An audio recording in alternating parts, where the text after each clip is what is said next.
नमस्ते दोस्तों, मेरा नाम है विक्रम और मैं आपका दिल से स्वागत करता हूं आपके अपने YouTube चैनल गोल्ड IQ पे। दोस्तों, जैसा कि आप सभी लोग जानते हैं कि मैं सिर्फ और सिर्फ गोल्ड से रिलेटेड ही नॉलेज इस चैनल के माध्यम से आप लोगों तक पहुंचाने की कोशिश करता हूं। लेकिन आज जैसा कि आपने थंबनेल में देखा होगा कि गोल्ड कॉइन और बिटकॉइन से मेरा तात्पर्य ये है कि क्रिप्टो करेंसी हो, चाहे वो किसी भी टाइप की हो, चाहे बिटकॉइन हो, चाहे फिर एथेरियम हो, चाहे डॉज कॉइन हो, चाहे किसी भी टाइप का कॉइन हो, इन दोनों में से क्या आपको इन्वेस्ट करने के लिए बेटर है।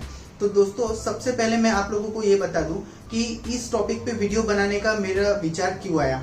देखिए, सबसे पहली बात यह है दोस्तों कि आजकल बहुत सारे यूट्यूबर जो है बिटकॉइन के ऊपर या फिर एथेरियम के ऊपर वीडियोस बना रहे हैं और लोगों को उसमें इन्वेस्ट करने की सलाह दे रहे हैं, या फिर वो ऐड कर रहे हैं उस चीज की कि ये एप्लीकेशन है, यहाँ जाके आप जो है बिटकॉइन बाई कर सकते हो और आपको इसमें बहुत सारा मुनाफा जो है वो हो सकता है। तो दोस्तों, बिटकॉइन को समझने के लिए सबसे पहले हमें चलना पड़ेगा मानव इतिहास में।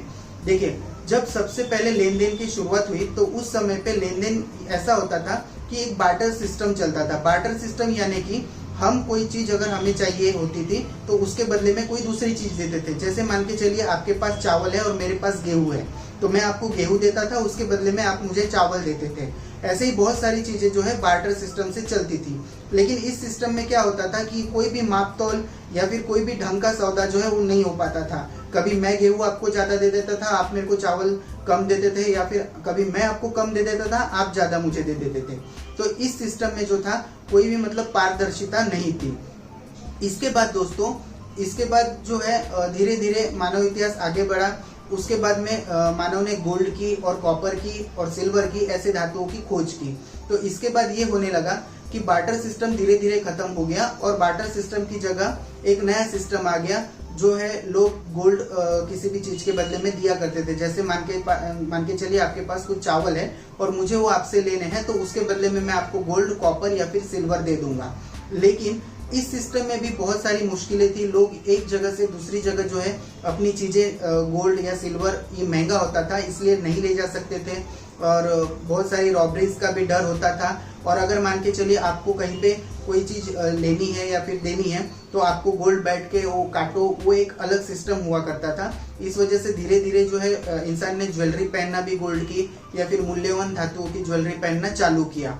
लेकिन ये भी सिस्टम कहा जाए तो एक तरीके से सही नहीं था। इसके बाद दोस्तों जन्म हुआ बैंकों का, या फिर बड़े बड़े जागीरदारों का, या फिर ज्वेलर्स का। उन लोगों ने क्या करना शुरू किया, उन लोगों ने ये करना शुरू कर दिया कि आप जो है आपका गोल्ड हमारे पास जमा रखिए, उसके बदले में हम आपको एक पेपर नोट या बॉन्ड दे देंगे। आप जो है ये बॉन्ड कहीं पे भी चला सकते हो। इसका ये मतलब होगा कि आप जो है इसके बदले में पैसे दे रहे हो। तो एक टाइप की ये हुआ करती थी करेंसी। लेकिन इसके पीछे जो था गोल्ड का सपोर्ट था। लेकिन धीरे धीरे ये होने लगा कि ये जो है गोल्ड का सपोर्ट कम होने लगा। बहुत सारी गवर्नमेंट्स ने ये कहना शुरू कर दिया कि हम लोग कोई भी इसके अगेंस्ट में, करेंसी छापने के अगेंस्ट में रिजर्व नहीं रखेंगे। यानी कि कोई भी सरकारें कोई भी किसी भी तरीके से जो है नोट्स छाप सकती थी। अब यही जो करेंसी कहलाई, ये कहलाई फिएट करेंसी, जो आपके और मेरे जेब में है। अब ये जो करेंसी है गवर्नमेंट जब चाहे जितना चाहे छाप सकती है। अब आप ये कहेंगे कि गवर्नमेंट कितनी भी नोटें छापे तो इससे क्या होगा, इससे तो यही होगा कि इंसान अमीर होगा। लेकिन नहीं दोस्तों, इसको एक सिंपल उदाहरण से समझते हैं। सिंपल उदाहरण ये है कि आपके पास मान के चलिए 5 किलो चावल है और उस चावल की कीमत आज 100 रुपए है, लेकिन और मेरे पास जो है 100 रुपए है।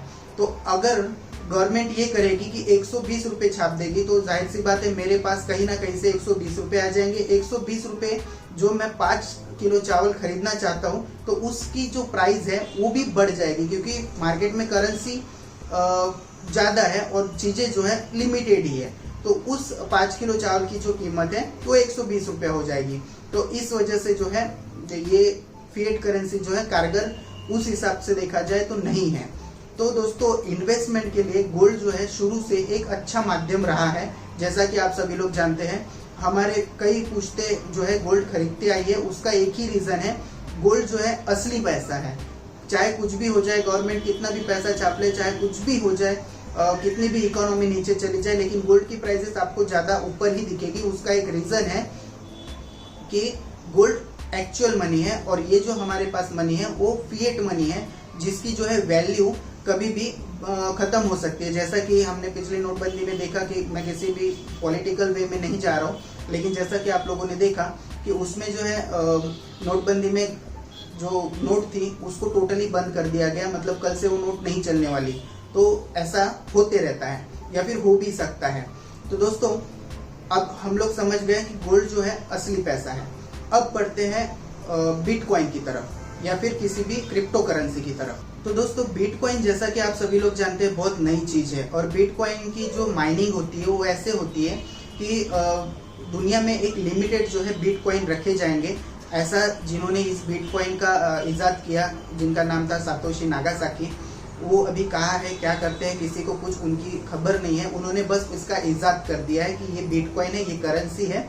ये जो है हम लोग 20 लाख बिटकॉइन तक छापेंगे उसके बाद में, या बनाएंगे, उसके बाद में कोई भी सरकार या फिर कोई भी राज्य इसके ऊपर नियंत्रण नहीं रख सकता है।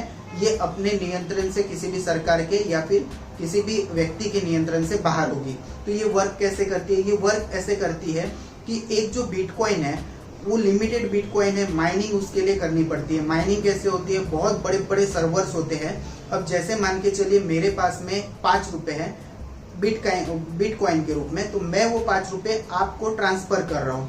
अब आपको जब मैं 5 रुपए ट्रांसफर कर रहा हूँ तो मेरे को जब एक यूनिक कोड डालना है, जैसे कि मान के चलिए मैं कोई रिचार्ज करवा रहा हूँ फोन पे से या फिर गूगल पे से या फिर किसी भी दूसरी एप्लीकेशन से, तो अपना एक यूनिक आइडेंटिफिकेशन आईडी होता है, वो हम लोगों को डालना होता है और हमारा जो है रिचार्ज हो जाता है। वैसे बिटकॉइन के लेन देन में एक जस्ट यूनिक आइडेंटिफिकेशन कोड डालना होता है और बिटकॉइन का लेन देन हो जाता है। इसके बाद में ये डाटा कि कौन सी चीज कहाँ गई, कौन सा बिटकॉइन किसने भेजा, किसको भेजा, इसका कोई भी डाटा आपके पास नहीं रहता। एक बार के लिए फिएट करेंसी में ये डाटा आपके पास है कि आपसे अगर मान के चलिए गलती से कोई ट्रांजैक्शन हो गया तो आप पैसे जो है रिटर्न ले सकते हो बैंक में एप्लीकेशन देके, या फिर बैंक के पास उसका रिकॉर्ड होता है कि ये पैसा कहाँ से कहाँ आया, कहाँ गया। तो पहली चीज ये हो गई कि बिटकॉइन में कोई भी ट्रांजैक्शन का हिसाब नहीं होता है। तो बिटकॉइन में ये ट्रांजैक्शन का नहीं हिसाब होता है, तो फिर ये कैसे मतलब मान के चलिए कि रियलेबल होगा या फिर कैसे हम लोग के लिए उपयोगी होगा। अब दूसरी चीज ये है दोस्तों कि इसमें जो है बिटकॉइन जनरेट कैसे होते हैं। बिटकॉइन कैसे जनरेट होते हैं कि मैंने आपसे जो ट्रांजैक्शन किया, ये ट्रांजैक्शन बहुत सारे दुनिया भर के कंप्यूटर जो है उसकी लेन देन का हिसाब रखते रहते हैं कि मतलब ये चेन अप्रूव करते रहते हैं।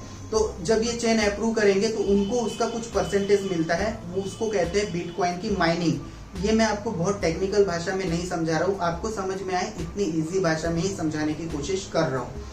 तो ये होती है बिटकॉइन की माइनिंग, और इस तरीके से बिटकॉइंस जो है जनरेट होते हैं। अब आप कहेंगे कि बिटकॉइन एक टाइम पे बहुत ऊपर गया, बहुत नीचे आया, उसका कारण क्या है? क्या बिटकॉइन और ऊपर आने वाला है? देखिए दोस्तों, कोई भी चीज नई जब आती है मार्केट में, तो नई चीज का लोगों में ट्रेंड ज्यादा होता है, लोग नई चीज की ओर आकर्षित ज्यादा होते हैं। तो बिटकॉइन भी वैसा ही एक टाइप था, बहुत सारे लोगों ने बाई कर लिया, हालांकि किसी को तो पता भी नहीं है कि इसको मतलब कैसे यूज करते हैं, क्या करते हैं। बस इधर उधर से इंटरनेट से थोड़ा बहुत जानकारी लेके बहुत सारे लोगों ने बिटकॉइन में इन्वेस्ट करना चालू कर दिया, और बहुत सारे लोगों ने उसमें अपना पैसा गंवाया भी। हालांकि बहुत सारे लोगों ने कमाया, लेकिन वो लकी वाला एक फीचर था। तो देखिए दोस्तों, बिटकॉइन जो है इंडिया में कहीं भी किसी भी स्टोर पे जो है अभी तक वर्केबल नहीं है कि किसी स्टोर पे आप गए और बोले कि मेरे पास बिटकॉइन है, आप मेरे को सामान दे दो, बिटकॉइन ले लो। तो ये वर्केबल नहीं है, तो उसमें इन्वेस्ट करके कोई मतलब नहीं है। हालांकि इंडिया में ट्रेडिंग जो है बिटकॉइन की वो लीगल है, उस हिसाब से देखा जाए तो बिटकॉइन आप खरीद और बेच सकते हैं, लेकिन आप कहीं पे भी उसको खर्च नहीं कर सकते। तो ये हो गई एक चीज।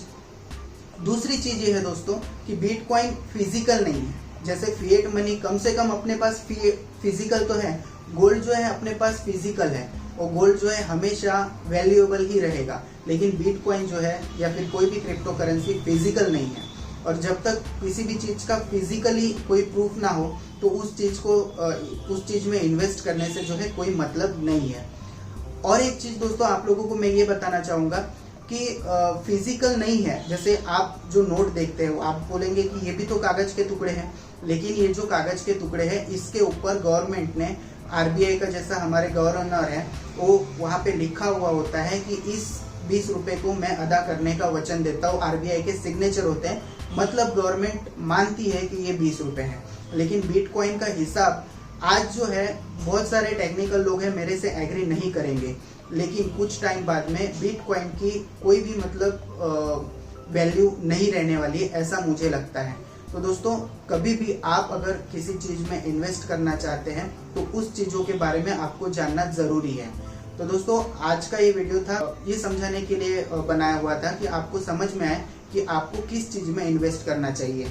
तो दोस्तों, एक चीज आप लोग समझ गए होंगे जिसकी मुझे उम्मीद है, एक्चुअल जो मनी है वो गोल्ड ही है, क्योंकि असली पैसा जो है गोल्ड ही है। क्योंकि ये जो फिएट करेंसी है इसके ऊपर हालांकि गवर्नमेंट का मतलब एक कंट्रोल है, लेकिन गवर्नमेंट का कंट्रोल होने के बावजूद ये कब कल परसों कब धोखा दे जाए इसके बारे में भी कोई नहीं बता सकता। और वैसे ही बिटकॉइन जो है उसके बारे में भी कोई अभी तक नहीं श्योर है, क्योंकि ये अभी जो है बनने के प्रोसेस में है, और बनने के प्रोसेस में बहुत सारे प्रोसेस में लोगों को जो है आइडिया नहीं रहता और लोग उसमें इन्वेस्ट कर देते हैं। तो जब भी आप कुछ भी इन्वेस्टमेंट करना चाहें तो थोड़ा बहुत इन्वेस्टमेंट गोल्ड में ही करें, बिटकॉइन वगैरह के चक्कर में अभी ना पड़ के। अभी जब ये धीरे धीरे अपडेट होगा, अपडेट होने के बाद में इसकी एक्चुअल जो गवर्नमेंट से, बहुत सारी गवर्नमेंट से वो उसको अप्रूवल दे देगी, तब आप इसमें इन्वेस्ट कर सकते हैं। तो दोस्तों, उम्मीद करता हूँ आपको आज का ये वीडियो पसंद आया होगा। वीडियो पसंद आया हो तो लाइक करें, दोस्तों के साथ शेयर करें और चैनल को सब्सक्राइब करना बिल्कुल ना भूलें। आज के लिए बस इतना ही। Thank you.